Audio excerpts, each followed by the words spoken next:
salir Paraguay con Tony Sanabria. Se la lleva Sanabria. Sanabria está bueno y va Sanabria para Paraguay. Romero solo a la derecha. Sanabria con la pelota, el pase para Enciso. Enciso para Paraguay. Enciso que va. Enciso se acomoda. Le quiere pegar a Enciso. Se le cerró bastante la defensa de Venezuela. Pasó para Gómez. A la derecha espera Romero. Balón para Romero. Está dentro del área. Romero. Segundo.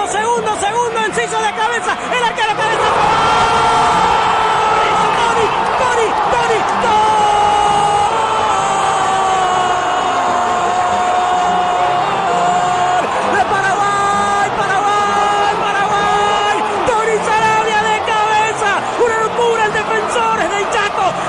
Se intentó, el arquero dio rebote y allí apareció de vuelta Tony Sanabria de cabeza para marcar el segundo gol del Albirroja.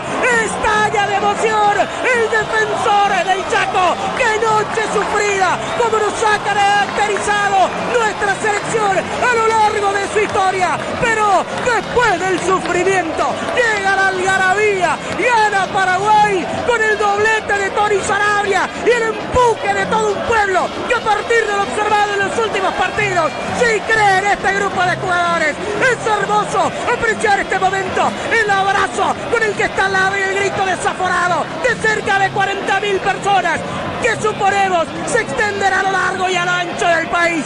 Capé, yo no tomo tequila y mucho menos vino tinto, yo soy guaraní. Gana Paraguay, Paraguay 2, Venezuela 1.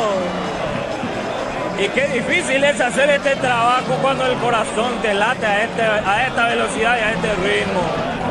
Los cambios que hizo Alfaro, no sé, hasta acá hay que sacarse el sombrero. La jugada la hace Romero, o el centro lo hace Romero de manera muy buena.